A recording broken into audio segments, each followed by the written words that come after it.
Hey y'all, welcome to a brand new episode of Get Real with Casey Kasem. It's a podcast where I take a look behind the scenes of the fantasy football industry. On this episode, I sat down with the Dynasty dad himself, Michael Royer. You can follow him on Twitter at Dynasty_DadFF. Michael and I talked about the Dynasty Twitter community, creating a podcast, spending time with his kids, the Scott Fish Bowl, and even how we're related. Plus so much more. Go check out Michael's podcast, Smash Accept, anywhere that you listen to your podcasts. As always, you can follow me on Twitter at TheCaseyKasem. You can find the pod on Twitter at GetReal_pod. You can also find my writing with the Fantasy Footballers. This podcast is a proud member of the DAP Network. Go check out all the podcasts over there as well. And now for my conversation with Michael Royer. Howdy. Hey, so between you and the chair, who won? I won for the time being. We'll see if it stays that way throughout this podcast. But for now, I'm up. So yeah, I like your layout. You got all the draft board. That's what I had back here before. But the guy who does our draft boards, he's one of our sponsors, and he's like, let me get you a background. But we had the draft boards back there, so it was always cool to reference it and everything like that. And I had my kids' draft back there. It was cool. Yeah, I just put them up probably like 2 weeks ago. They've been just chilling in the closet, and I was like, well, there's nothing on my walls right now, so I need something to take up the space until I get it all down. So that's the way to do it. I like your background though. Yeah, that's nice. Yeah, no, he made it like it's the same stuff that your draft boards are made. Well, like it's that vinyl stuff. Right. So he was like, yeah, let me send it out to you. I was like, cool. That's super dope. Yeah, it looks really cool. When did you actually start playing fantasy football? Oh, wow. That's a while ago. Like an actual date there. I was in this is going to make me sound a lot older, but I was like in high school when it first started. Yeah. And I was like, I remember having like Peyton Manning on my team and like doing drafts, but you couldn't even look at the stats. Like, right. There was no update. There was no what your score was or anything like that on Yahoo. You had to look it up like the next day to kind of see where you're at. And it would all correct where you're at on Monday, and then kind of see where things were. So I've been playing basically since 2000. Wow. So that dates me a little bit. Do you play any other fantasy sports besides football, or is football the only one that you do? I was big time into fantasy baseball. And that was the one where I went to Millersville University, and for me, fantasy is a great opportunity to connect with other people. And for that, it was like something I kept going through high school and then into college, and we played all together, and it was a good time. But baseball is just, you got to check it every single day. It's like, and the fact that I'm like, I stopped playing because you had to check it every day, and I'm on Twitter probably 20 times a day, checking my fantasy grades and putting out content kind of is a little ironic. Since you were talking about, school and everything, did you play sports growing up? Yeah. I played baseball and basketball. And then I played baseball all the way up through college. And then, like I said, I went to Millersville University in Pennsylvania. Dope. So who's your football team? My football team? I already know this, but go ahead. Well, it always was the Buffalo Bills. Okay. Like, that was my team back in the day, right? Yeah. So my 4 years of high school were the 4 years they lost the Super Bowl. So, I wear I get to wear the jersey every Friday and then get harassed every Monday. That was a rough time. And my dad was always an Eagles fan, and I always gave him a hard time. But I loved when they drafted Carson Wentz, so I kind of shifted over to the Eagles a little bit. So I'm kind of like torn a little bit, and as soon as I do that, then the Eagles struggle. And then, Josh Allen just erupts, and Buffalo's where it's at now. So a little bit of both. Yeah, that's kind of crazy how all you had to do is stop rooting for stop being a huge fan of the team, and then they get good. I know. Maybe I'll have to start being a Cowboys fan and then stop, so you guys can win a little bit. Yeah, I'm not going to hold my breath on that one. Even if you tried and there was like a 99% chance that would happen, the 1% would be the thing that happened, because the Cowboys always find a way. They always find a way. Okay, so a little bit more on your background in fantasy when it comes to putting out work and putting out, being a content creator. Yeah. What was the very first thing that you ever did in the fantasy football space once you figured out that you wanted to do something with it? Right. Well, I mean, I had been playing for so long, and I always did really well in all the local leagues and everything like that. And then a buddy of mine, Tim Smith, who actually used to work for Under the Helmet, he got me. He's like, I like the way you make trades in all your leagues and everything like that. He's like, why don't you join this league with me? it's got a bunch of writers in it. So, I mean, it was Tyler Gunther was in there, John Bosch, like we were all kind of getting started, Chris Whitman. And I won the first year. And I was like, wow, that was like, I can actually play with people up and above. And then, you know, I made some trades that were pretty rough along the way. And I was like, you know what, I'm going to make a podcast all about trades to try to help people out, you know, and try to avoid some of those pitfalls that I made, because some of the early trades were rough. You know what I mean? You just jump into the dynasty and you're trying to make some moves. And I first started the Dynasty Refinery podcast. That would have been a little bit over 2 years ago. And that was funny because that was where I actually met you, as you had saw something on there about my last name and that, you know, that I was from the similar area. So that was really cool. Yeah, it is crazy how that came about too. We'll get to that in a little bit, but I want to know more about, had you heard other podcasts and decided that you wanted to do something different, or what was your thought process going into creating a new podcast? Yeah, well, during that draft for that actual first draft that I was in, Tyler Gunther and Chris Whitman were actually talking about starting Dynasty Happy Hour. Like they were like, hey, we should do this. You know, you want to like, and they were like, who wants to be involved? And I was married at the time, and my ex-wife, you know, she was like, nope, you don't have time for that. You know, and I was like, no, I want to be involved in this. I want to do a little bit more. And then like, as soon as I unfortunately got a divorce, but me and my buddy, he actually lives down the street, and we used to talk trades.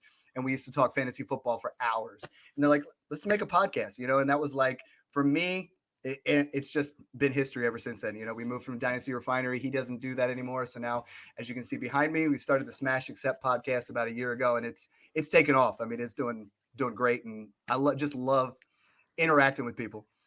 Yeah, that seems, I've listened to it and I've heard, you know, how you guys interact and everything, and it's really cool. Had you ever done podcasting prior to doing your first, you know, fantasy football podcast, or was it like a brand new thing for you? Yeah, it was completely new. I mean, I had listened to, at that point, the only podcast I had listened to really was Under the Helmet. And then I heard Dynasty Nerds, and I'm like, yo, I like this stuff, you know? And then I was like, yeah, I could probably do this, you know? And it was definitely, if I listened to that first episode, I'm pretty sure I would cringe, you know, because it just sounded like we were trying to be professional. You know, the more I do this, the more I realize just relax and be a personality, and not, you know, I mean, people aren't going to hold you to accountable like you said something minor wrong or anything like that. You just want to have some fun, put out good content, and you know, I'm all about being as positive as possible in this community. And the first time that you did the podcast, what were your nerves like? So the first time we did it, and I don't even know if you're familiar with the area of, like, Stephen Courtney was big in this area. Like, he was a performer, and one of his band members, he actually, like, his son was the one that asked me, because they were like, hey, you know, we can do this over here. We have a recording studio. And the first time we did it, we actually did it outside because the studio wasn't available. And we were just chilling outside. And I know I had to have a couple of drinks because my nerves were on edge, right? Because it was like, what's going on with this? And at that point, it isn't like it is now, where everybody's on StreamYard and things like that, where you're live streaming and everyone sees you. It was just a couple of us hanging out, but we were still just super nervous and repeating ourselves a bunch of times. And, you know, you still get that way from time to time. You know, you get a little starstruck. You get, you know, there's some big time names, and, you know, it makes it a lot more fun. It really does. And, you know, I still get like that too. I'll find myself rambling on, and my wife's like, oh yeah, you're like that in real life too. You know, when when we're trying to have a conversation with you and you just keep like rambling on and on. I'm like, sorry, I can't help it.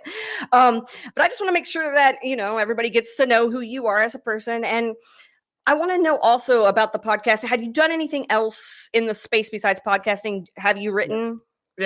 Yeah, I wrote and rank at Dynasty Happy Hour for like 2 years while I was, you know, it was kind of like a platform of, I wanted to network as much as possible. And Twitter was the first thing, you know, it was really just creating the Dynasty Dad and kind of being a personality on there, and then started doing some writing. And I enjoy this so much more. I mean, I know you do the writing aspect. For me, it's like, it reminds me too much of school, but I love talking about it, right? Like, I'll talk about trades and I'll talk about, you know, drafts with anybody that wants to listen, and that part's fun for me. The writing part was a little bit more of a chore, but it was getting that research out there and being able to just get as well versed as possible.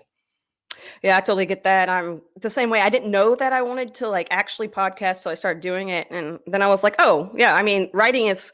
I enjoy writing. It's fun to get things out, but talking it out is so much more fun to me as well. So, um, and who does the editing and everything for the podcast? I do.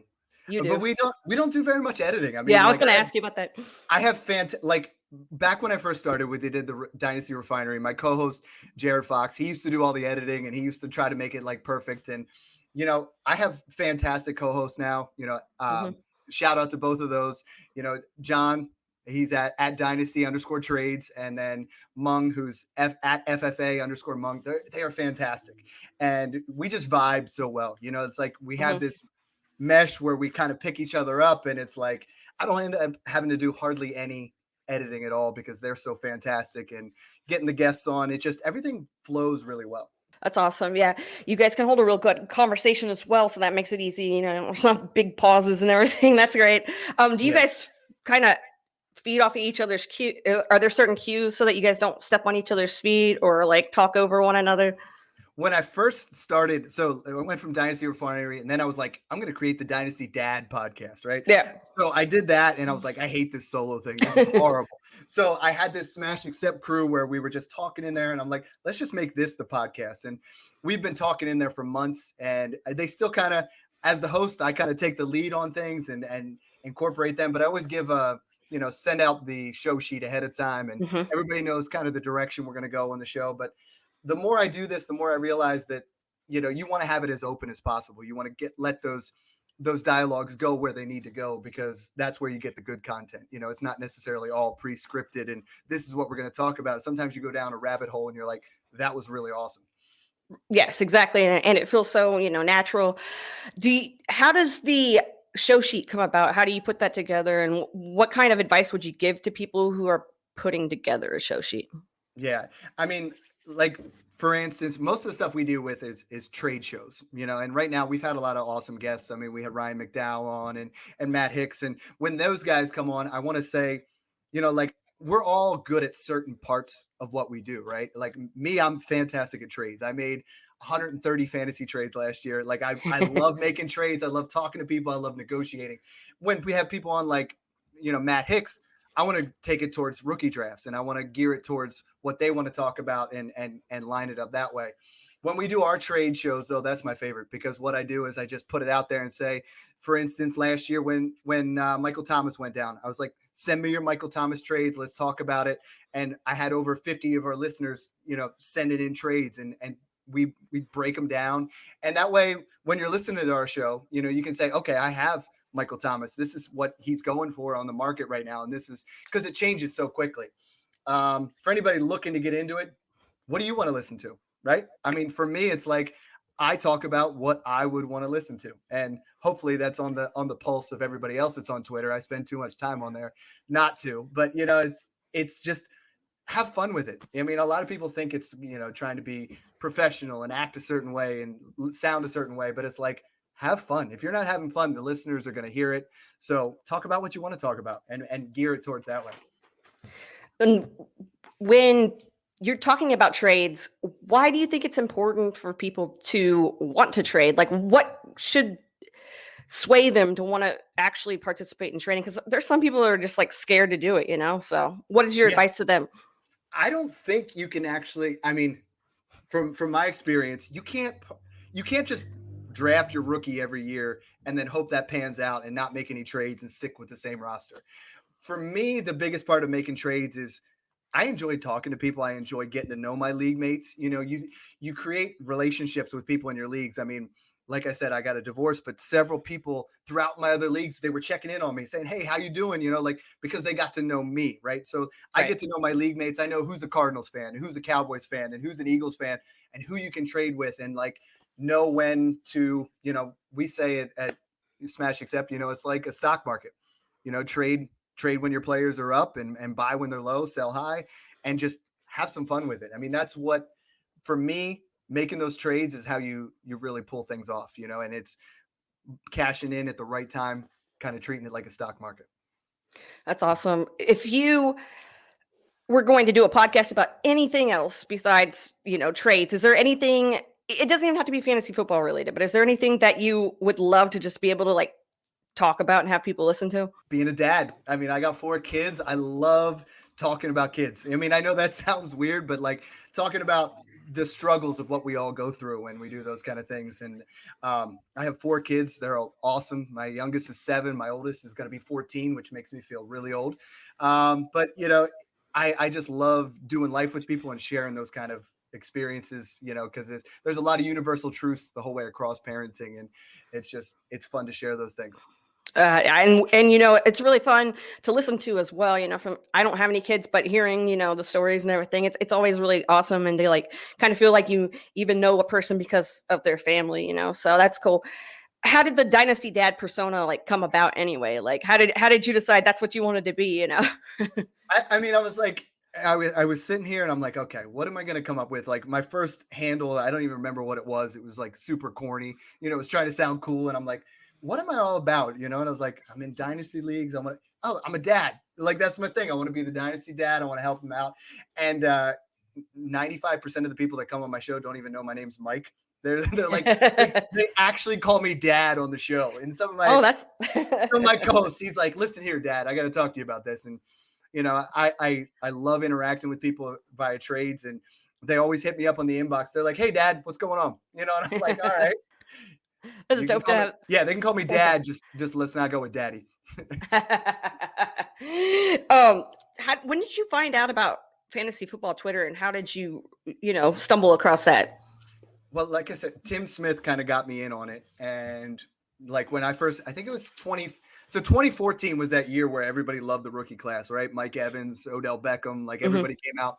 And then I really got involved in 2015. And like I said, the guys that were in there, John Bosch and Tyler Gunther and all those guys were all talking about Twitter. And I'm like, I didn't even know what Twitter is. I knew the little bird symbol. And I was like, I heard that's kind of corny, and it is what you make it. Like it literally is, because some people don't have a good experience with it. But me, like I love the fantasy and dynasty Twitter community because everybody builds each other up, and they kind of just support each other in ways that are fantastic. Like right now, things like the FF Fit Club, where, I was able to share some of my journey as far as like I'm big time into fitness and things like that. And there was a lot of guys there. It's just making relationships and connections with other people in the community.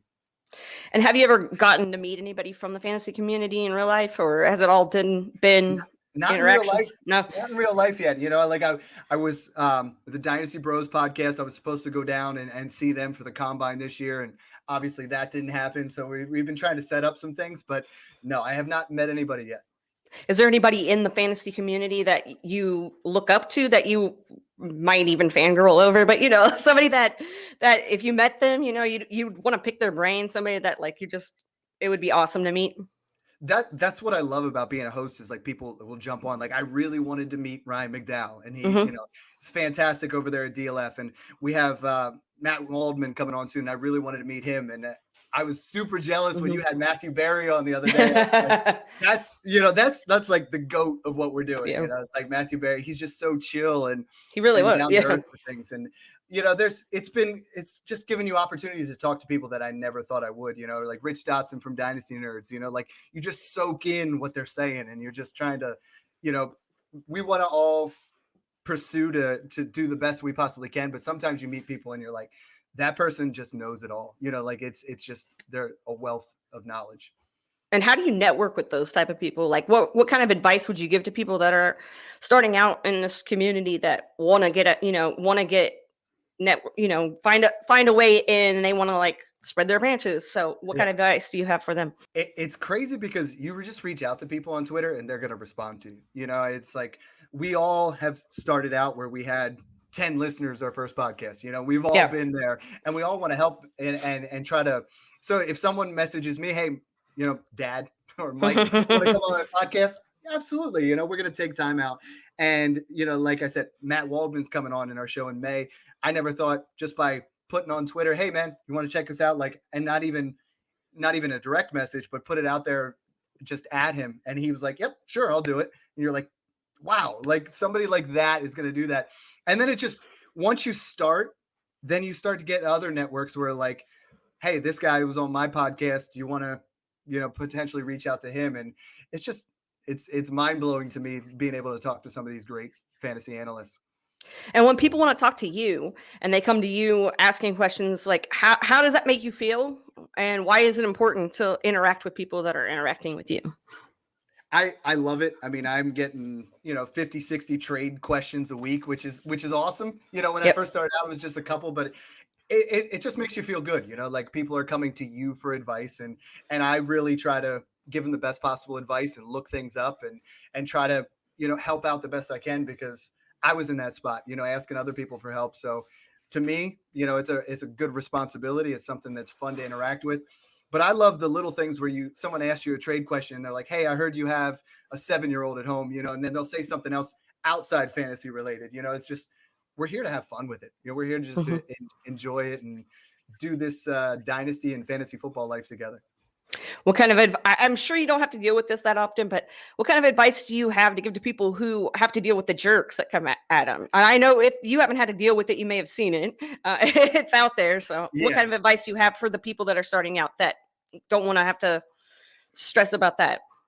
I mean, we all have enough stress and things in our everyday life. I mean, most people think, it's crazy, Casey, but they think that this is our full-time job. They think this is what we do literally for a living. And I'm like, no. So, I mean, I'm all about positivity. Our podcast is all about positivity. So we try to fade some of that noise. But like I said, at the end of the day, we're doing this to enjoy it. And when someone's being negative all the time with you, we don't have time. We fade that noise, move on to something else, and I think Twitter's really good at finding that out. When people are being negative, block it out and try to move on to the next person, and luckily I haven't had a lot of that, but I know it's definitely out there. And talking about the people that you've had on your show and getting to meet these people, besides that, what's something that's happened to you in this industry that was like mind blowing? Besides getting to just talk to people, is there anything else that you had some sort of experience where you're like, whoa? Aside from finding long lost relatives and things like that, I mean, it's just been, I enjoy, it's crazy. You start talking to people, like my co-host one day, he's like, oh yeah, I went to high school with Drew Brees. I'm like, wait, what? Like, like you get to learn a lot about everybody else and really just, keep building on that. Yeah. So like Mike's my cousin. That's what we found out. No. So that story is really funny because my last name isn't what everybody thinks my last name is. My last name is Royer, and this gentleman is also in the Royer troop. So, yeah, that was pretty interesting. Yeah, no, I thought it was super cool because, like, you had messaged me and you were like, you said your last name's Royer and you're from, I think you just found out that I was like an Eagles fan. And then you asked me where I was from and I said Lancaster and you're like, no way. And then, like, because most people like Lancaster, Pennsylvania, everybody assumes I'm Amish because I say that. And then we started talking, and I was like, yeah, my parents or my dad's from Lidditz, and you're like, my dad's from Lidditz, and it's like Lidditz is such a small town. It's like, okay, we'll just keep getting a little bit tighter here. And I mean, it was crazy just to find out that we're cousins. Yeah, you're like, does your grandma live on this street? I'm like, yes. Oh my god, this is weird, but it was crazy. And yeah, it's really cool how like kind of fantasy football kind of did that. I didn't need a DNA test to tell me. All I needed was a little bit of Twitter. Yeah, it was awesome during that time because you were like, hey, guys, follow my cousin. He's got this new podcast. I got like 100 more follows that week. And I was like, that was super cool. And then, that was right around the time of the first Scott Fishbowl that I was in, which I was like, I'd fingers crossed. And then I got in there. So, everything kind of happened after that. And it was super cool. And now your dad friended me on Facebook. I saw that. I saw he was posting things like his nickname was The Rock in high school. I was like, he's the original Rock. You can't beat that. Oh man, I'm gonna tell him, to go fast forward to the spot first, so he can hear you say that because he'll be very excited about that. So, being in Pennsylvania, how do you have any other people that are like in the fantasy community around where you are, or is it just like you're like the dude that's in charge of that area? I mean, I'm finding out more people, but there's no one necessarily like in the Lancaster area. You know what I mean? There aren't too many people in Pennsylvania. Like I Yeah. know we had Shane Manila on, and he's from the Philly area. There's Hmm. a couple of people in that Philly region, but there isn't too much kind of where I'm from. There's a lot in Pittsburgh area. There's a couple in Philadelphia, but not much in Lancaster. So It- where's your favorite place to visit when you're in Pennsylvania? Or obviously you're in Pennsylvania because you live there, but if I was coming, because I get to come out there every now and then, what would you suggest to just a normal Texan or whatever? where would I suggest to go? Yeah, where would you go in the area? Like not like in town, maybe outside of town, maybe the drive is a little further out. Is there any spots that are like pretty dope around where you are? I think I've been a dad too long to understand where the dope spots are. The dope Like spots. yeah, they'd be like Sky Zone. Like Yeah. my kids would want to take you to those kind of things. Lancaster City has really like tried to modernize a little bit and Yeah. clean up the city, and it's a lot different than it was even like 5 years ago. There's a lot of cool places in there. But I'm outside that scene now a little bit. It's like being being a dad and just coming home and between that and a hectic work schedule, it kind of makes it a little bit interesting. Since we've been talking about your kids, you've been talking about your kids. How involved are they in fantasy football? I don't, you could I tell the love it. people, yeah, how Yeah. involved are your kids in fantasy football? So you got the draft board behind you, and we do a draft every year. We've done 4 drafts now. We get the draft boards out, we get pizza, we do everything as if you had a live draft at your house, and they love it. And like in the beginning, like the first year, we all got Toys R Us gift cards, and whoever won the league got this much, and the whole way down, and everybody got something. But they were like stoked about it. And now, like I hear my kids, like after the first year, my oldest is 13 going on 14, and my youngest is 7 years old. He was trying to trade him a cookie for Odell Beckham the other year, and I was like, that's not how this works. I'm not going to approve that trade. And they actually got involved with one of our sponsors. They do our draft boards, and they did the commercial for me last year because they just love it. They know I'm the dynasty dad. They like being involved with. They like asking me about it. My oldest is just like, Dad, stop. Like he'll like, I'll show the kids if something funny happened on the podcast, or I do a ton of dad jokes with my buddy John on there, and they'll be like, Dad, that was just so corny. Like we'll have intros where we did one episode where it was the Smashies instead of the Dundies, because I'm a huge Office fan, and we kind of did a bunch of dance moves and a bunch of corny humor, and my son's like, don't show that to anyone. Do you think any of your kids will want to, podcast when they get older, or have they like, hey dad, when I get your age, or when I grow up, I want to do this? Yeah, they come over to my station all the time and unplug all my stuff and pretend they're actually doing it. Because every week I'm like, this does not sound right. I'm like playing around with it. But my younger two do. They were like, they like to come on here and like record themselves and kind of joke around with it a little bit and try to have some fun. That's cool. And I've encouraged them to do it because, yeah, I mean, podcasts are fun because it gives you a voice, right? Like it lets you say your thing, whatever that is, whatever you're into, it gives you a voice to talk to other people and get to know other people. That is super awesome. It's true when it comes to podcasts, talking, getting to know people. How do you determine who you want on your podcast as guests? Like, how does that come about? It's kind of like I said, I want a podcast to be what I want to listen to. Yep. I want to find those people that I know more than me. I target those people that are big time in the Twitter community and try to, get the best possible names on there. And sometimes we have our group, the Smash Accept crew. There's like 12 guys in there. And I'm like, who do you guys want me to get on? Who's like, I've got my bucket list, and I'm like, who else do you guys want to get on there? And who's new and up and coming? And that's where we find some of those names, and get them on there. And how often do you guys record? Every Wednesday. Yeah. Every Wednesday. Yeah. We were starting to like come up with a secondary podcast where we're going to start doing a little bit more, but we haven't quite got there yet. Right now it's every Wednesday at 7:00. And, it's fun doing it via StreamYard where you get to have the video and you have, listener questions and all kinds of things where it's not just released through iTunes or Spotify, but you get to have that. They get to see you, and it just adds a different element to it. And I think it's definitely helped grow the podcast because they see your personality and how much you're enjoying things. And I mean, I think you can tell I'm smiling most of the time when I'm talking about fantasy football or my kids or anything else, and it's just fun. it is fun to be able to watch you guys and everything. How important do you think it is for people to be able to have that connection by seeing you? Do you think video is going to be more of the way people are starting to roll? Yeah, I think so. I mean, I think most people, yeah, I mean, obviously YouTube's the biggest thing out there when it comes to, my kids will be on YouTube literally and just watch stuff that'll just melt your mind and just keep watching it for like Yep. hours. But I mean, I think it adds a different element to it. I mean, there's one thing, like I remember listening to Under the Helmet and I was like, okay, this sounds cool.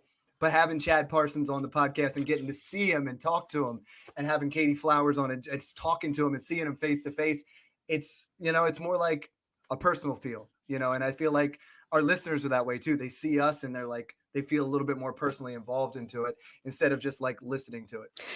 When do you think people tune in the most, like rewatches? Do you think there's a time of the day that people? I've talked to other people in the past that have been on the show, about where what time they release their podcast, and if there's a specific time that you release that. I know that doing, the live stream is like set in stone. We're going to do it at this time, but how do you determine all of that, like the time and everything? That was the trickiest thing to me is the time zones, right? Yeah. Because you're trying to like line things up, and Mung's from Chicago and John's from Texas, and we're all trying to, see what works for us and try to do things there. So we kind of went with 7 o'clock. But as far as like releasing the podcast, I used to always really try to be like, we wanted to release one in the middle of the week. And then what I try to do is I release it in the middle of the week, and then I try to put some audio clips on towards the end of the week that encourage people to click and go onto those links. But I find most people are doing it on their commutes. I feel like most of the listens are when you release it, because those are the people that subscribe to it. And then Fridays, usually things pick up, and then the weekends, everybody's doing their thing. So it kind of tapers off a little bit. And how important do you think it is for people to rate and review podcasts? What's the importance there? I wish more people did it. Yeah. Like in the beginning, I feel like it happens every time I do a giveaway or I do something there, but like it's big. It moves you up the charts. If you enjoy the podcast, rate and review it, put it out there, because we're all trying to get as many people to listen to our podcast as possible. And the better the reviews, I mean, luckily we have 100% are all positive reviews. Yeah. But we want as many people to do that as possible. If you like what we're doing, let us know.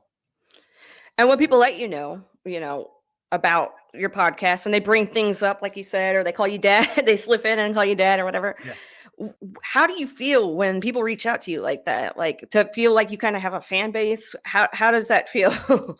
Yeah, I mean, it was crazy. Like, I started out on Twitter before I created the first podcast. I had like 15 followers, right? And now it's like I'm over 5,000, and it just keeps growing, and I love it.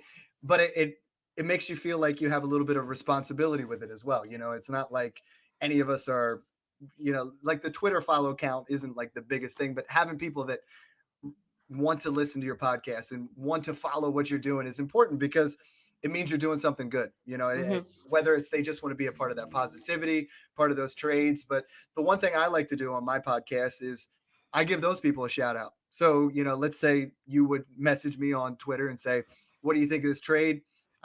I'll go over it with them, and I'll spend, the time to do that. And they say, do you mind if I cover that on the podcast? And then we'll just say that random name and that person, and they're enjoying that, like I think everybody enjoys recognition of any sorts. For sure. I mean, I love it when, like back in the day when I wasn't doing anything with the fantasy football industry, but I was just a fan. And it was so cool to have people answer your questions on their podcast, to hear your name, So yeah, I remember definitely. The first time I answered a question on Dynasty Trade Calculator, right? And like they answered one of my questions on air, and I'm like, yo, that's crazy. I was like, Hurley and Izzy are answering my question right now. And I brought my kids in and my wife, and I was like, listen to this. And they're like, Dynasty Dad sent in a question. They're like, they didn't even say your real name. I'm like, I don't care. That was cool.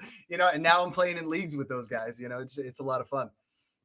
When you play in leagues, or do you play in leagues with, your friends, or just like people that aren't obsessed with fantasy football like we are? Yeah, I'm in 15 dynasty leagues. Okay. And I'm in one redraft league from my job, and I actually just left that job, but that one's going into league year 21. Wow. And so those guys, they give me a hard time. I mean, I think out of the 21 years I've been to like 17 of the championships, no lie. But when I don't, they harass me so bad Yeah. now, right? Like we're here doing the draft and they're trying to snipe my guys. You know, they're like, I listened to the podcast on the way over. I'm like, yeah, don't take my guys. You know, I think that's like when I was talking to some of the other guys, they're like, that's when you know you kind of made it a little bit, when people know your guys, right? And they start to take yours before you do on purpose. But that one's always fun because whenever they beat me, you know, it's obviously a 15 game slate, but if any of them beat me, they harass me every day at work. And do your friends ever ask you for fantasy advice, hit you up, you know? Yeah, I think some of like the closer friends, not as much, because they're like they don't want to admit that you might know more than they do. Yeah. They're like, yeah, I can still beat you. You know what I mean? But Mhm. some of the other ones, you know, and I think a lot of the friendships have grown over those conversations as well. Yeah, it's always fun to be able to like talk to somebody and you overhear somebody talking about football. Your like Yeah, ears automatically perk up. You hear somebody yeah, talking about fantasy football. Who should I pick up and all this stuff? We talked about your kids earlier, I know that they're very important to you. How do you make sure that you can balance the time that you have with fantasy football, your podcast and everything, your actual job, and having a family life, having a social life? How do you balance all of that? yeah. I mean, like I said, when I went through my divorce, it was gut wrenching because I knew I wasn't going to get to see my kids every day. Hmm. You know, when you're used to seeing them every single day, so that part was really difficult. But for me, if I'm going to have them 50% custody, when they're here, it's going to be an elevated quality time. And so the phone goes away, you know, and Hmm. I try to answer very limited amount of, you know, I'm not on Twitter. I'm on Twitter during the day, but when I'm here with my kids at nighttime, very rare that I do that unless they're, you know, getting ready for bed or anything like that. You know, it's like, you got Right. to find balance, because if someone asks you a question on Twitter at 2 o'clock, they don't want to hear from you the next day. You know, they want to kind of get a semi immediate answer, but at the same time, families first. You know, it's like, we love football, but Hmm. that time, and I feel like that's a big thing in our society, is people like, it drives me nuts when I go to restaurants, if we still go to restaurants, seriously. Yeah, But right. you go to a restaurant and like everybody's looking at their phone instead of like being present and being immediate. And you know, I think that's something that's very important to me, is balancing that. And when work's done, leave that there. You know, it's time to be with your kids, it's time to be with your family, and do that the best you possibly can.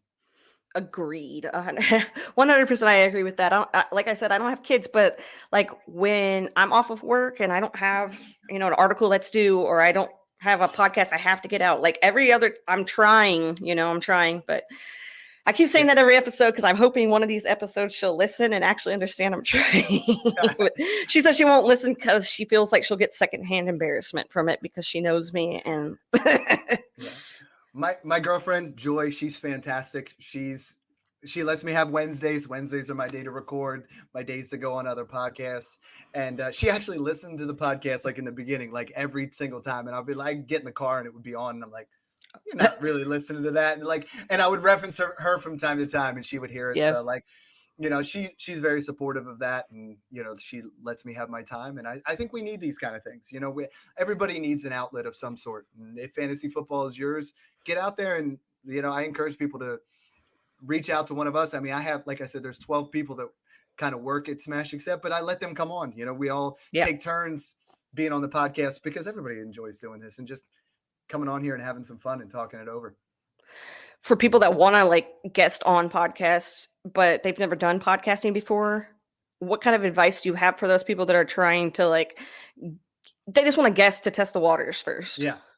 I've had a lot of people like when they come on their first podcast, or they'll be like, they ask how my first one went. And I remember the first one that I was on, and it was, you know, it was a little bit unnerving, and you're kind of like, you're like nervous about things. And, you know, just be organic and let it come, be natural and Right. have fun with it.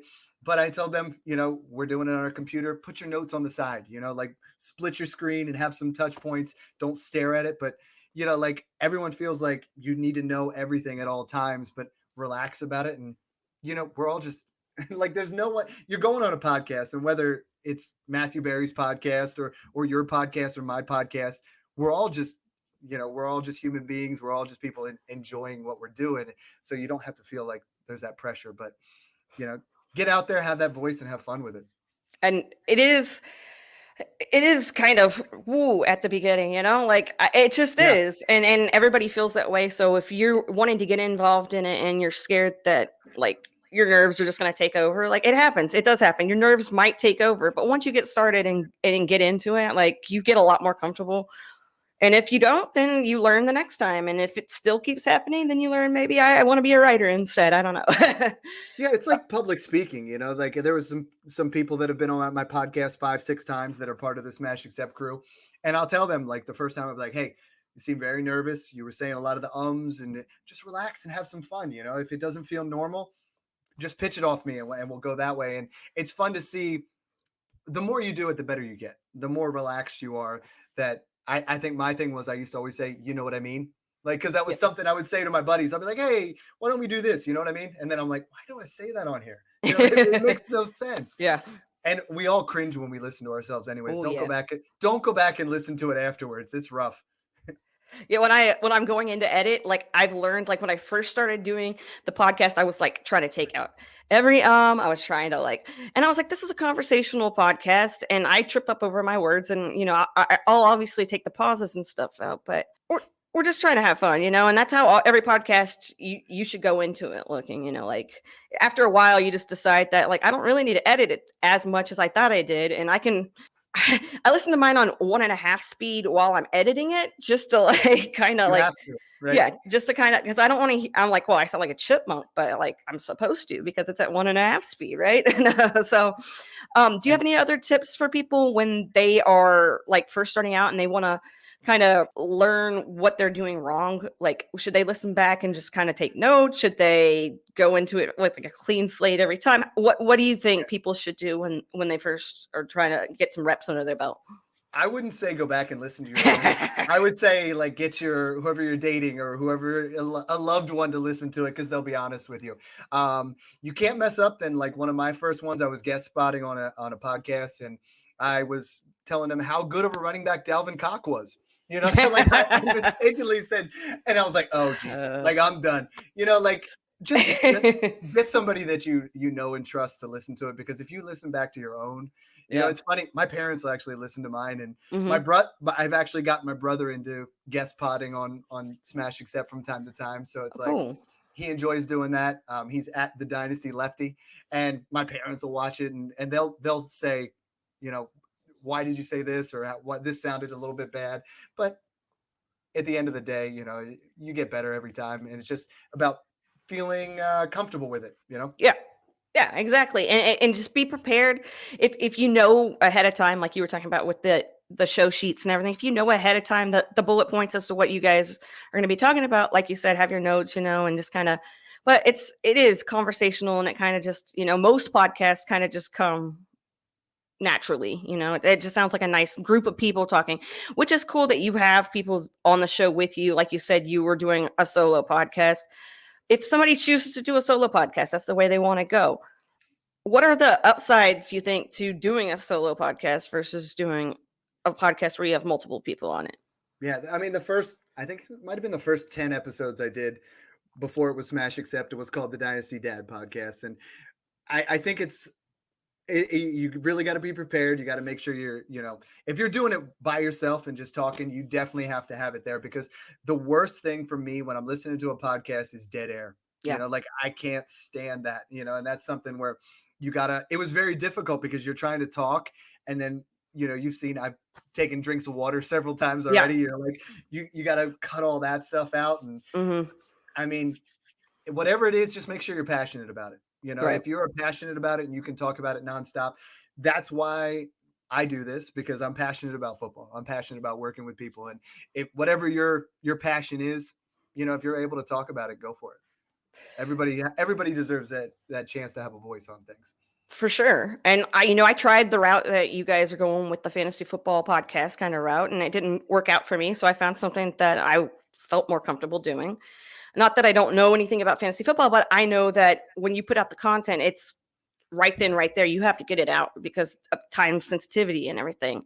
So what are some little tips that maybe people don't think about? What are some suggestions that maybe they don't think about these things, but these are things that actually come up while you're podcasting that maybe you should kind of just be prepared for? Yeah, I mean, I think a lot of people try to have everything completely written out in front of them. That's one thing you definitely don't want to do, because I see people speaking monotone and like reading things off their sheets. And, No. there's going to be times where someone says something completely off the wall and you just got to roll with it. You got to understand, especially when you have guests on. That's when things Hmm. really start to change a little bit. When Smash Accept started, there was just three of us and we all kind of got to know each other a little bit. And then sometimes you have a guest on who says something and they're going to challenge you with it. And you got to just be prepared and just be willing to defend what you're, trying to say. And what you said was important as far as it's all very time sensitive. I mean, I had one person message me and they're like, I loved your podcast so much. I went back and listened to the last 40 episodes. And I'm like, man, that episode you listened to a year and a half ago does not help you at all.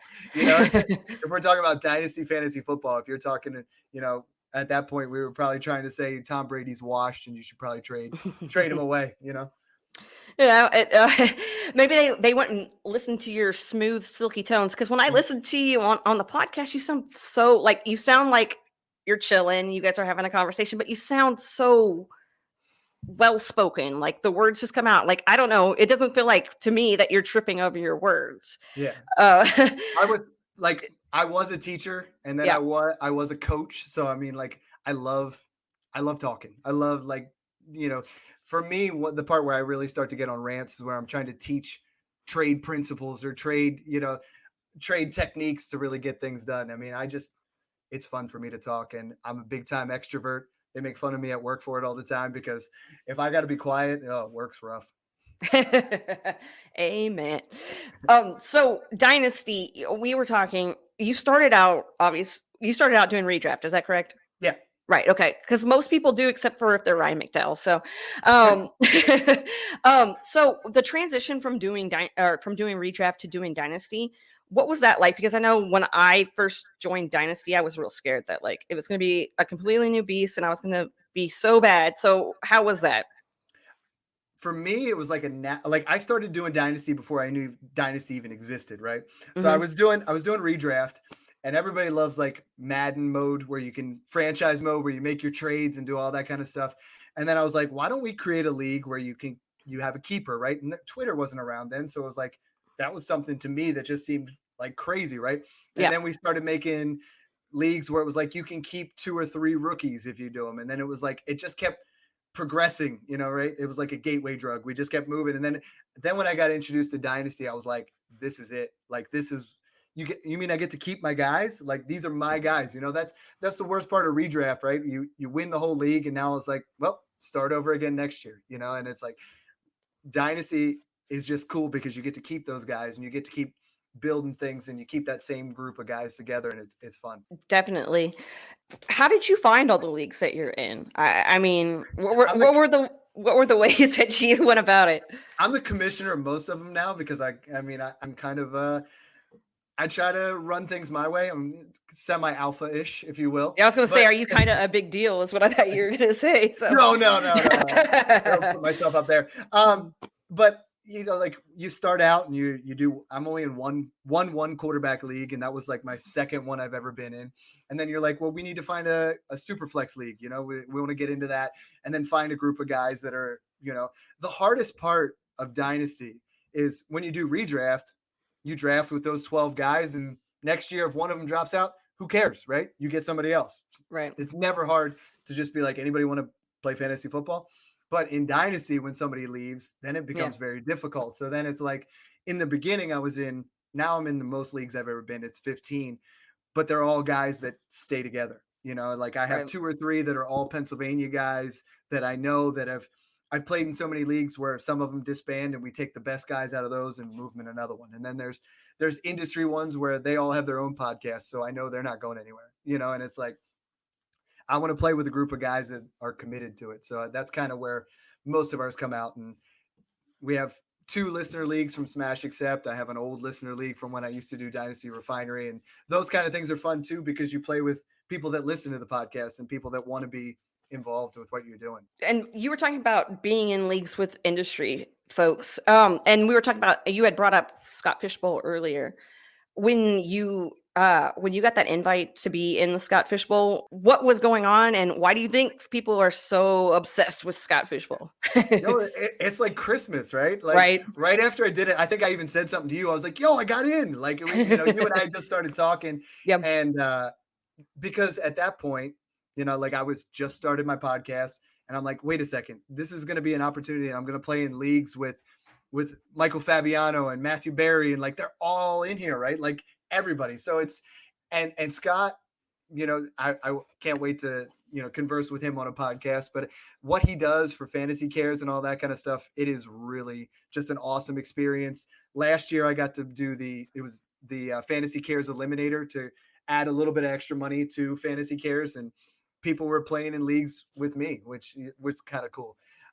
So yeah, I mean, the first year was just awesome seeing all the people come on and do their little videos and rants and all that kind of stuff. And like the first year I did it was fun. Then the second year I actually had like the number one, according to like two websites, the number one rated draft. And then I reached to, I was like 5 points off of going into the top final 12, which would have been so cool. I wouldn't have wore the Speedo like Stompy. Yeah. Oh, goodness gracious. Just got that image out of my head, and now you just brought it right back into the forefront. Thanks. Yeah, sorry about that. If you were to describe like the fantasy football community to just like an average Joe, do you think they would actually understand like no, anything about? No, because people ask me when I first started my new job, they're like, "So you have a podcast?" I'm like, "Yeah." And they're like, "It's fantasy football." They're like, "What are you talking about?" I'm like, "Fantasy football. What do you mean?" And they're like, I said, "There's so many people on Twitter. We talk about it. It's just if you're not part of fantasy Twitter or you're not part of a fantasy football community, you just don't really get it." And it's more than just fantasy football. That's Yeah. the cool part is I Yeah. found most of my tweets that are the most popular are the ones where I just talk randomly about going to Chipotle or, like what's your favorite restaurant or what's your favorite movie and do those kind of things. I like doing that as well, but there's people out there that are like, stick to football. Why do you think people are like that? What is your kind of response to that? Yeah, I feel like they try to pigeonhole us. Like that's all we're about. We're all multifaceted people. We're into different things. Yeah.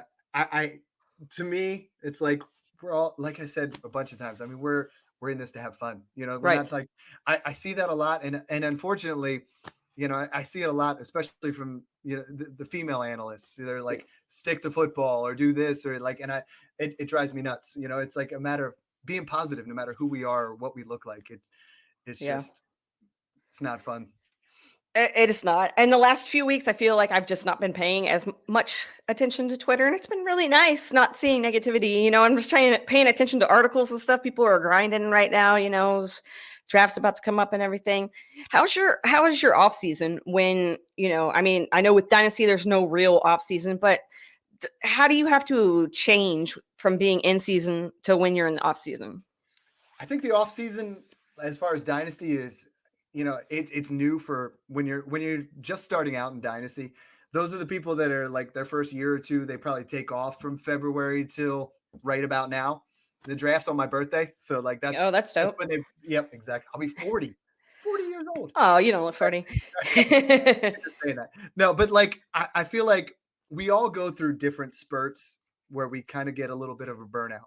We got to take off from time to time, and Dynasty doesn't stop. There's always doing trades, but I went February through March, get a little bit slow, and that's why we really try to ramp things up and talk about rookies and get people excited about that's what's going on, because the NFL draft we love football. That's why we do this, and it's the NFL draft is the biggest thing before we actually start it all off. So that's why we have content on about rookies, and I want to learn about them. So that's why we have on the guests that we have, because I want to hear what they have to say. Because I'm not much for grinding into tape and things like that. Like I love watching football, but I'm not a big tape guy. You know what I mean? Like I'm not sitting there grinding, watching all the nuances and everything like that. I enjoy watching the game, and my thing is having that, those talks with people and teaching them how to trade and understanding values. Other people's things are, analytic side of it, and other people are really into the tape side of it. And I like to hear it from both sides and just be a fan of the game. That's awesome. Do you watch college football? I don't. watch very much Okay. at all. I I don't mean, either. being being a PA guy, I'll watch Penn State from time to time. Mhm. I'll watch the national championship game. I feel like I almost treat it like I do basketball sometimes. I only like pay attention in the playoffs. Yeah. You know, so no, I don't do much with that, but I do enjoy listening to people that, I've never dipped into Devi, which is Yeah. Dynasty Fantasy Football, where you draft, players that are still in college. I haven't gone that far yet. We're getting there. Yeah. I jumped in and jumped right back out. I was like, I'm not ready for this shit. Yeah, I know. We had Katie Flowers on, and she was like, "You got to try it." And we're talking about guys that are entering their freshman year of college, and I'm like, that guy's like in high school. Like, I don't know. Yeah. Like he's going to be a freshman first year. I was like, I'll wait till they get out. Because at that point, especially like quarterback position, I mean, like, Yeah. how many of those are going to pan out? Yeah. True. Yeah, Katie's real cool. She lives right around here. So she's in my one redraft league. We do the like home draft and everything. So she's always out there giving advice, to everybody, because it's a learning league, basically, is what I call it, because it's all women, and people that are like, I don't know how to play fantasy football, and so now we've all grown up together, So she's real cool, yeah. With Dynasty, what is a rule in Dynasty? I want to know, what's a rule in Dynasty or a setting or something that maybe is a little out of the norm, something that you see kind of on the rise, that you enjoy and that you think may become more of the standard, quote unquote, standard type of league? I think we're all just pushing for something new, right? I mean, like, Mm-hmm. so one quarterback was the thing, and then it moved to super flex, and then we started adding tight end premium. Now there's tight end premiums. That was an extra 0.5 per reception, so it's Mm-hmm. 1.5. Now I'm seeing that as 2.0 in some leagues. I'm seeing two Yep. tight end leagues. I'm seeing like 0.25 per carry. I think everything's trying to bring all the positions equally. The one league I just participated in, which I thought was crazy, was called they called it super duper flex or triple flex, Oh, which Lord. is 3 quarterbacks. Oh. And yeah, it's I think FFPC just added that in there as well. Yeah. Like they're adding some things. Curtis Patrick put it in there where I think they're doing triple flex or super Wow. duper flex. It's just crazy. We're just trying to push the envelope and try to make it something new. And I think the craziest scoring I've ever seen is Scott Fishbowl, though. Yeah. The last Scott Fishbowl was like, whoa. Ooh. It was like you get points for completions and negative for incompletions and negatives for sacks. And oh man, it was Yeah, that's it was why almost it's too much. important Yeah. to read the rules when you're with your leagues. Like, I don't think the first year I was in Scott Fishbowl, I read the rules as well as I should have, and came back to bite me, So yeah, you got to pay attention to that stuff. Yeah. Well, the thing I like about that is you get into a community even within itself of your draft. Like for me, last year it was toys, right? So Yeah. my thing was I loved Thundercats when I was a kid. So we were in the Thundercats division, and Peter Howard was in there, and Shane Manila and Jeff Lambert, and we were all talking about that. And we still have that group chat and kind of all talk about things through there. And it just adds another element to it. If you could come up with a theme for Scott Fishbowl, what would the theme be that you would want it? Ooh, man. That is like a tough on the spot. Like Yeah. I get the hard hitting questions people want to know. I mean, I always try to like in my leagues, I try to do themes, and I feel like there's like they might have already done it, but like TV show themes, like we get some of those old school television programs and things like that. I feel like it's fun when you do it broad, but then each one has its own individual thing. It's like with the toys division, it was like all over the place. You could have different sets of toys and go that way. And they did the video game one, and I feel like did they already do TV sitcoms? I'm sure they already did. They did what characters? There's been so many themes. It's like, I know Disney. The first year it was like, I think Will Ferrell was the theme. Okay. I don't know. If not, I was in the Mitchapalooza division. Oh, old school. There you go. Old school. So yeah, I remember that. Yeah, it was fun last year because my daughter actually created my AVI, for the Scott Fishbowl thing, and that was cool to involve them with that because she kind of wanted to do the editing on it, and it was super cool. That was real cool that she got involved. Wanted to do that. That's cute. So I want to also talk about COVID and the pandemic that we've been going through. First of all, did you think that? Was there ever a time that you thought there's not going to be a football season, or were you pretty set in Yeah, stone that there was going to I be. I wanted to believe it. Like I'm a positive person, so I wanted to Yeah. believe it. And like I'm a I'm in the food industry. I'm a produce manager, so like I've been working every single day. So like I've always been in there, and it's just like in the beginning, you never thought it was going to last more than a month, and then it was like, well, this will be over soon, and this will be, and then it was like, oh man, like we're losing out on sports now, and it was Yeah. like, it was tough because I thought a lack of football season with what we do was going to be pretty tough, not just for what we're doing, but for Americans in general. Like we wanted that sports are an Hmm. escape from what we're doing sometimes. It's just like we love the competitiveness, but it's an escape from reality at times, where we're struggling with something that's going on at work or relationships where you can just sit down and watch a football game and enjoy it. Was there anything that you had to change about your podcast because of COVID, or was there any kind of like, I don't know, hardship you faced, like, oh, last minute, had to throw something together because games changed or whatever? At the time, so I only got my setup like where I bought my own equipment and all that kind of stuff. I used to go over when it was Dynasty Refinery was when COVID first hit, Hmm. and we recorded together, and we were always I would just go over to his house. He had because he was in a band, he had all his equipment all set up and everything like that. And I just remember going over the one time, and his girlfriend's like, "No, can't come in. We're not doing this." And I'm like, "What?" I was like, "I'll wash my hands," like because we didn't. I was like, I won't cough, so Yeah. we missed an episode or two, but Yeah. I've been fortunate enough that I haven't had too much of a exposure to it. I mean, I've been out there all the Yeah. time, but at the same time, it hasn't affected me too much. Right on. Yeah, I know that like being able to actually go and do, be able to go and do it was, good for you. And then being, all of a sudden you can't do that and you had to get your new equipment and stuff. Did that kind of, I don't know, did that kind of like get you to like have to look at things from a different angle? And like, were there any like, things hurdles that you had to jump when it came to once you got your new equipment and started, doing what you're doing? Yeah, setting up all the like I do mine through an audio interface. I mean, I suggest if you're starting out on this, just get the plain old USB mic and plug it in. It's easy. But when I had the audio interface, the first couple episodes, you're tinkering with all the highs and the lows and trying to make it sound right. And that's not my expertise. That was more of his expertise. And I don't know those kind of things, but you fine tune it. You make your way through, and it's fun. Like when we first started, it was two guys on a couch, Yeah. sharing one microphone. Like it was very intimate. But now Yeah. it's fun. I'd never actually get to see his reaction because we're both like looking at the mic. You know what I mean? I'm not Yeah. looking over at him, and we're trying to talk. And I enjoy this so much more since we've gone over to StreamYard. Yeah, it's really awesome to be able to like see the people you're talking to and all of that jazz. And when I was talking to Mike Wright, they were talking about how they're in the same room together, and then when COVID happened, they had to like go work from home, so it was like a different kind of feeling.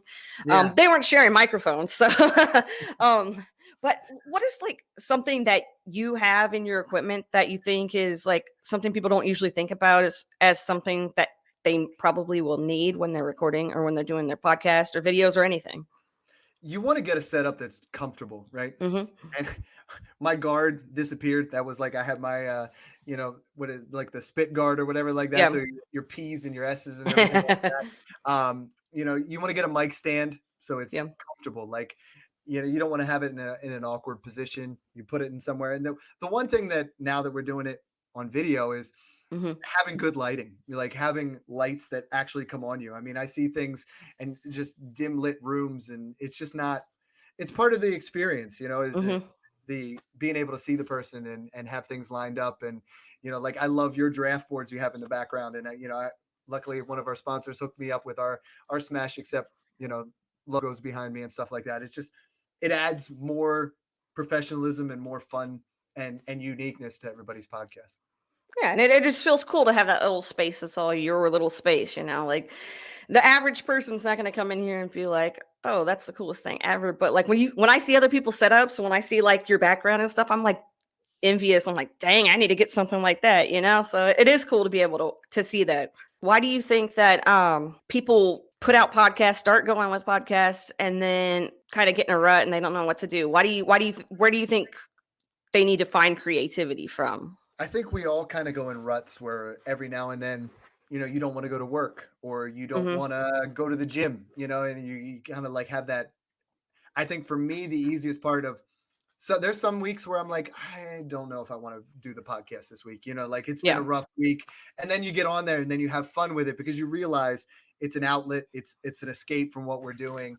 And for me, the best part about what I do is the group of people that I'm with, So it's Right. like I don't want to say, you know what, I'm not going to come on tonight because I'm not really feeling it.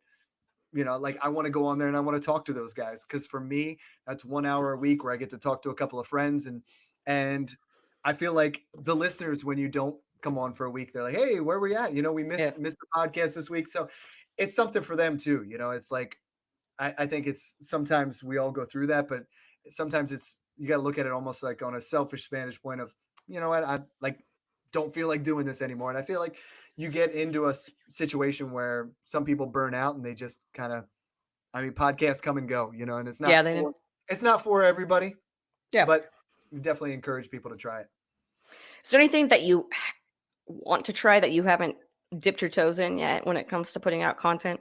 I would like to get better with the editing part and doing more like YouTube videos of instead of just standing here talking, try to make it a little bit more animated, and get more video content in there. But that's not really my expertise. I look up those things and most of my edits on Twitter are more like clearly a dad did it. You know what I mean? Well, at least it stays with your brand. So you got Exactly. that. Right. So I'll be like, I did that intentionally. Like that looked that bad because of that. What is one piece of advice that somebody has given you over the years that you think is a very important piece of advice for people to take into consideration? As far as fantasy football? For fantasy football or even for putting out content, either one, I don't care. Something that, has stuck with you over the years. Yeah, there's people that told me when I first started out, it's like do what makes you happy. Like do the part of fantasy football that you enjoy. Don't try to be perfect at everything. Don't try to, like I was saying, you don't have to be the person that does the analytics and the film and the trade, like all this. Do what you're good at and learn from people around you because there's so many people on Twitter, so many people in this community that are good at other things. Mm-hmm. Let them do their thing. Find your niche and find what you're good at. Like when I first started the podcast, I wanted to do everything, right? And then yes. I'm like, I got to stick to what I'm good at because that's Mm-hmm. why people are going to listen to my show and not the other show. And I encourage them to listen to multiple podcasts, but some people are better at the college game. Some people are better at, like everyone has their niche, and that's when you start to get a better following. And ultimately, if that's what you're passionate about, that's why they'll follow you.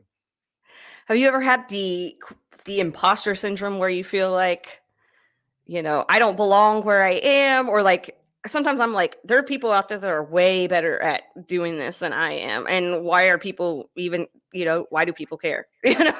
Yeah, no, I do think that sometimes because you're like, they just listen. Like Ryan McDowell was just on my show. They're like, there's no way they listen to him, and they're like, they're on the same wavelength, right? Like they're, but I think, like I said before, it's like we're all good at something else, as far as like your personality, like is fantastic for what you're doing, and mine's for what I do, and everybody's like that's why they ultimately are going to listen to you, and I think that's what's unique about it. For sure. How is watching football with you, and how much football do you actually watch?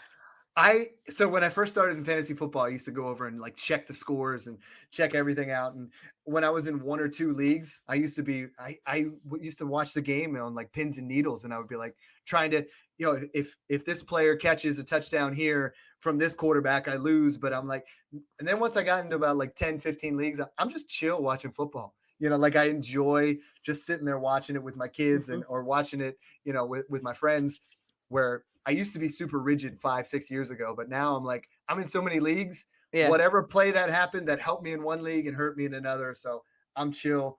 Let's just watch it, and it's a much better place to be. Like I remember watching games on Monday night where I was like, all right, if I lose this game, like I'm going to lose if DeAndre Hopkins has 80 yards and a touchdown, but if he gets 60 and a touchdown, I'll win over here. And it's like, so enjoy it. Yeah, the conflict is real. I am the exact same way now. I used to stress and obsess about the scores, and now I'm like, you know what? I can't do anything about it. My lineup's set. There's nothing I can do. So just have fun. Exactly. What do you do besides, watching football and some of the things that you were talking about that you did with your kids earlier? What are you guys, what are your favorite things to do as a family? What do you guys really enjoy doing? We do a lot of we try to do, I mean, since they're 7 to 14, we do a lot of things together. So we'll all go play sports together. We'll all go play Hmm. basketball. That's there. We play a lot of wiffle ball in the backyard. We do a lot of day trips. Like I try to break things up because, like I said, I mean, I have them half the time. So I'm really trying to make some memories out of things and not try Hmm. to not as much time just sitting around watching TV on the sofa. You know what I mean? Like Yeah. that sometimes when things happen in your life, it grabs your attention and you're like, I need to live this out instead of coast through some things. So I think that's the biggest thing to me, is trying to make every second matter. And it's hard being a single dad with 4 kids because you got to bounce around to all of them, and they're all different personalities, and you got to Hmm. just try to be a super dad. How has COVID changed parenting, or how has, because I can't imagine. Yeah. Like, luckily for me, like the schooling part of it, as far as being there when they were first in COVID, like the way my custody's set up, they would be with my ex-wife during the school day, and then I'd be the release, which is fun. I'm the fun guy, you know what I Yeah. mean? Like, Okay. so they like that part. But I mean, not being able to go to school has affected my middle two. They're social butterflies, and Hmm. then you don't think that. I mean, it literally affects all of them. I mean, my oldest has to. Could you imagine being a 13-year-old boy and having to be with your siblings all day? You know, Torture. even like during school, outside of school, and I think that Yeah. really, you know, took a toll on all of them, because it's just, you need that escape. You need to be able to go be with your friends. You need to be able to go to school. You need to be, like, Yeah. it takes away part of you, who you are, because you're just stuck there. And I'm so glad that we're moving out of that, and everybody's, Hmm. it's there's you get daily emails from the schools saying this is the COVID update for the district, and this is what they're doing, and I would not want to be a teacher anymore. I used to be in that field, and now I'm like, you do parent teacher conferences on Zoom, and they're just like, we're glad your kid still knows how to read. Yeah. Like, my son was in first grade, and they're like, you would not believe, most of them, they didn't do anything for that whole time, and everybody's falling behind. And, you know, I'm Jeez. glad we're moving out of it. Yeah. Yeah. I couldn't Definitely. imagine at my age not being able to see my friends every day. Yeah. That is something that's just crazy to think about, and not something that I think a lot of people that don't have kids, a lot of people that don't have kids probably don't think about it that way, but like we were all kids once, we all know how it could be. So, have you guys done anything during this time period that maybe is brand new? An activity you guys picked up, or is there anything that you guys like do more of now than you did prior to? No, I mean, like, luckily I'm in the suburbs, you know what I mean? So it's like, Mm-hmm. there's been things that we can't do, obviously, movie Obviously. Yeah. theaters and things like that. So you try to make special movie nights at home where you get popcorn and ice cream and that kind of stuff. And there's you miss out on things like that. I mean, every year I was taking my kids to football games, like I went on a road trip to Buffalo with a group of guys every year, and it was supposed to be my next son's turn. He's like, I didn't get a chance to go, I'm like, relax, we'll get there. It's just totally different. Vacations you had to plan a little bit different, but you know, Right. this summer it feels like we're getting back to normal. Here's hoping, because yeah, I mean, I'm really jonesing for a vacation. I'm really jonesing to like go somewhere. So, Yeah. um, okay, so Mike, before I let you go, I want to ask you one very important question, which is, what is a dad joke that is just like one of your favorite dad jokes? See, my dad jokes are more like on this, like they're not like the hey, did you get a haircut? No, I got You them all just, cut. Mine are just like super cheesy, like, yeah, my kid's definitely gonna make fun of me afterwards because I said it on the podcast, and I'll like, it'll be just referencing off a guy's name, and I'll say it, yeah. and I'll say something just completely cheesy that comes to my mind. That's the best way to do it, though. Those are the organic dad jokes. Those are real fun. So, Yeah, John and I are both, in our late 30s, and then our other co-host Mung, he's in his early 20s or mid oh 20s, and wow. well, like the other day we were. I said, hey, we got the full house of Smash Accept guys. I heard that. Yeah, I started referencing. I put the Yep. theme song on and started referencing. He's like, I don't even know what that is. Like, what's Full House? Face palm. You're like, seriously, bro? Yeah, I saw that, and then the whole like Elizabeth Olsen, like you guys were talking about that, and it's like I remember seeing those tweets where people were like, "Oh my god, I can't believe that Mary Kate and Ashley Olsen are her sisters," you know? So exactly, yeah. And I was like, the one guy who was on was Jesse. I was calling him Uncle Jesse. And yeah, they're like, I don't even know. That is crazy, and that is hilarious to me. Whenever, that is always hilarious when you bring up something. You're like, I'm not that old, am I? Like Full House, come on, it's a classic. Like, I know, and even like you reference the movie Old School, or I'll reference the movie Zoolander, and people will be like, I don't even know what that is. I'm like, I'm like, seriously, please tell me that you at least know this one. And they're like, well, yeah, I saw it once. I don't remember. Like my wife's 5 years younger than me, so it's like sometimes I'll bring stuff up, and she's like, I have no idea what you're talking about. I totally get that. Joy's 10 years younger than me, and I'm like, I'll reference something. Yeah. She's like, you have to remember I wasn't even born then. I'm like, oh no. Oh. Okay, well, I'm gonna go into asking you to go ahead and just plug all your stuff, let everybody know where they can find you. It's been a great conversation. I really enjoyed talking to you. So I want the people that are listening to come find you if they don't already know where you are. Yeah, I had a blast. I mean, it was great, talking to you and just relaxing and talking about fantasy football, talking about life.